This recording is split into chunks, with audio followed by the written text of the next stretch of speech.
Orain, txandara Mari Purki Bidegainerantzat. Euskal Herriko Unibertsitatekoa da. Afasia euskaraz aztertzeko tresna berria, ez da? Egunon, Amaiatan ari gara beraz proiektu baten parte hartzen eta hori presentatuko dizuegu.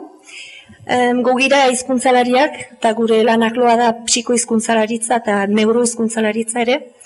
Eta hori, beraz presentatuko dizuegu bidean den tresna berri bat afasia euskaraz aztertzeko. Lehenik ojoitarazi, gaur egun ez dugula euskaraz afasia aztertzeko tresna estandarizaturik.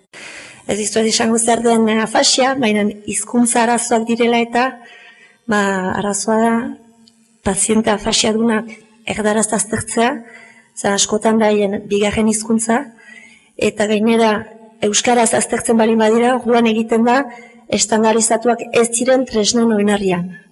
Orduan batetik, desoroso senditzen alda pazientea erdaraz aztertua baldin bada, eta euskaraz egiten baldin bada edo, ez bada estandarizatua ebaluaketaren fidagarritasuna ere zalantzan jartzen da. Eta erdaraz egiten baldin bada orduan are gehiago.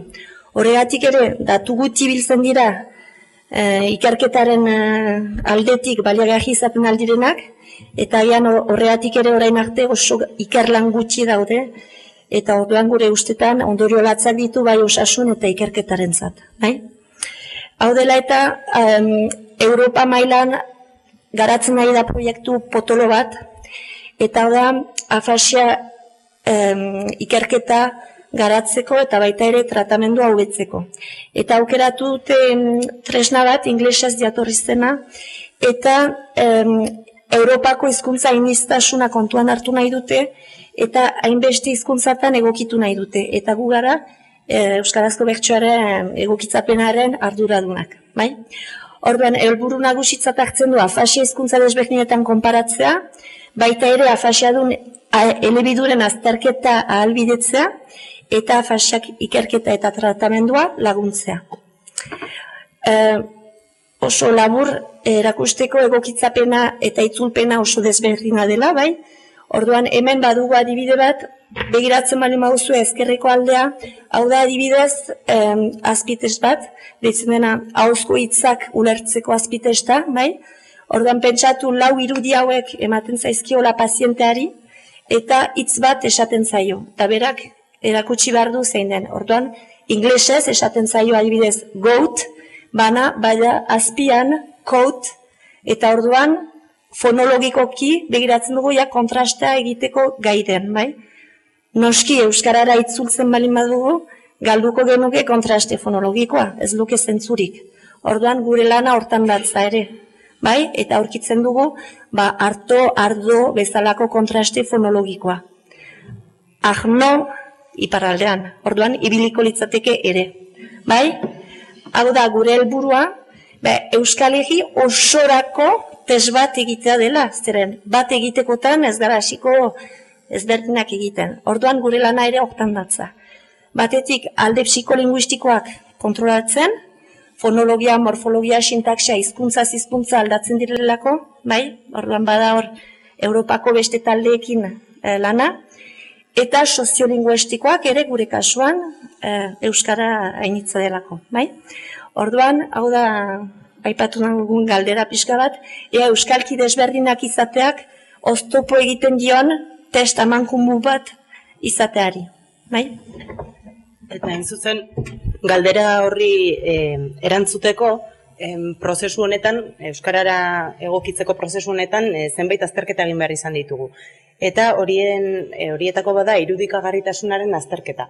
Irudikagarritasuna aldagai psikolinguistiko bada, eta zerari dagokio, hitz bat imaginatzeko zein zailtasun edo erreztasun ditugun. Adibidez, maila, hitzari dagokion irudia imaginatzen erraza da.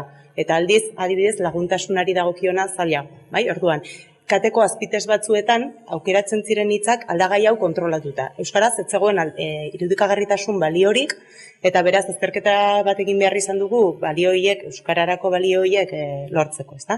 Orduan, Marik esan duen bezala, gure helburua Euskal Herri osorako baliagarria den desbagaratzea denez, azterketa honetarako euskalki diferentetako parte hartu zuten azterketa honetan, bai, hor ikus ditzakezue zenbait zehaztasun, eta horrez gain, hitzak euskara estandarrean aurkeztu genituen. Orduan, parte hartzaileei eskatu genien, batetik zazpirako eskala baten bidez, hitzak sailkatzea. Eta horrez gain, gehitu genuen beste aukera bat, hitzak ez ezagunak ziren adierazteko hain zuzen. Horrela saiesten genuen, ez ezagunak zirenak irudikagarritasun basukotzat hartzen. Orduan, emaitzak labur-labur, batetik, ezberdintasunak aurkitu genituen iparraldeko eta euskaldunen eta hegoaldeko euskaldunen artean, hitz ez ezagunen kopuruari dagokionez. Baina, hitz ez ezagunak alde batera utzita, ikusi genuen irudikagarritasun puntuazioa oso antzekoa zera ipar eta hego Euskal Herrian. Eta emaitza horiek bat datoz, Europako proiektu honetan beste hizkuntza batzuetan aurkitu diren irudikagarritasun puntuazioekin. Orduan, azterketa honek aukera eman zigun batetik, azpitest batzuetarako hitzak aukeratzeko, eta bestetik ez ezagunak ziren eta lehenengo bertsioan sartu genituen hitz batzuk baztertu eta beste batzuekin ordezkatzeko. Orduan, afasia euskaraz aztertzeko tresna hau bidean dago, gure asmoa da urte bukaerarako bertsio osoa izatea eta pilotatzen hastea, eta ondoren etorriko litzateke pazienteekin estandarizatzea.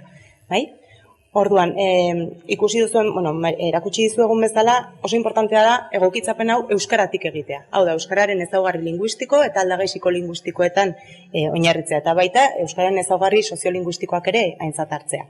Erronkak daude, baina ikusten ari gara egingarria den proiektua dela, eta iruditzen zaigu ekarpen handia izango dela Euskal Herri osoko afasiadun klinikari eta ikertzaileentzat. Orduan, hasierako gurpiltz horretara etorrita, iruditzen zaigu ondorio baikorrak izango dituela bai osasun, bai ikerketari begira.